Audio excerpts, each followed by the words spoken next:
Since the war in Ukraine and the Russian invasion of Ukraine, Russia has diverted quite a few, quite a large number of their troops and aircraft to the Ukrainian front. So they're in a weakened position there, and I think they've been slower to react than Assad would have hoped. There were reports of Russian airstrikes today in Aleppo. Now, rebel forces have entered Syria's second city of Aleppo and taken over large parts of it in a surprise assault. 8 years ago, Bashar al-Assad's forces took back control of the city, and it marked a major moment in the civil war, which began in 2011. But a delicate balance of power in Syria has been increasingly tested over the past year. We speak to Sama al-Atrush, who is the Times Middle East correspondent. Morning, Sama.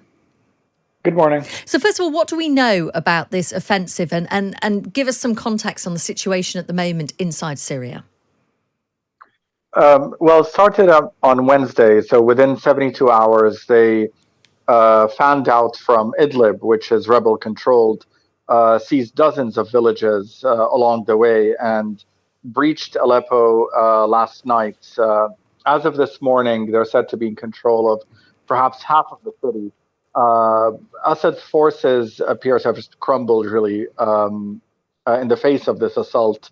And it did take place at a very precarious time, I think, for Assad and his Russian and Iranian backers. Russia had helped Assad reclaim all of Aleppo in 2016. And, after years of brutal conflict in the city, which left much of it destroyed, since the war in Ukraine and the Russian invasion of Ukraine, Russia has diverted quite a few, quite a large number of their troops and aircraft to the Ukrainian front. So they're in a weakened position there, and I think they've been slower to react than Assad would have hoped. There were reports of Russian airstrikes today in Aleppo.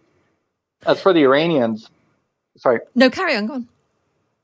Well, as for the Iranians, they've been hit pretty hard by Israel over the past year.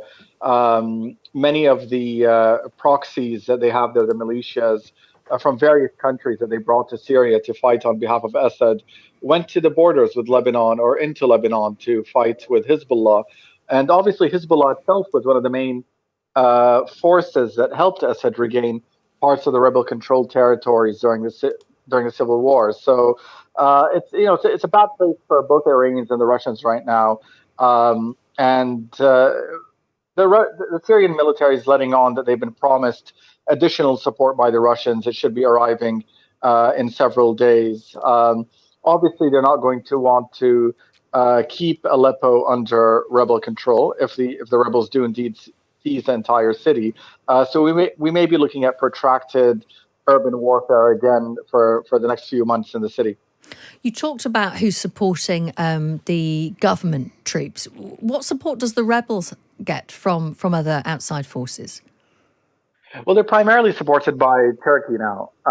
Some of the factions are essentially Turkish proxies or coordinate with Turkey. And the main force, which is in control of Idlib, is Hayat Tahrir al-Sham, and they used to be al-Qaeda linked. Their leader was al-Qaeda's representative in Syria before he severed ties because it was a bad look, really.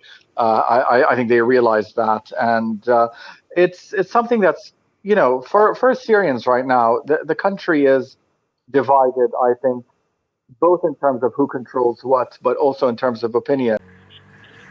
Intense fighting in northwestern Syria over the last 3 days between government forces and rebels has killed 27 civilians, including children. That's according to a UN official who called the violence unfolding in Syria deeply alarming.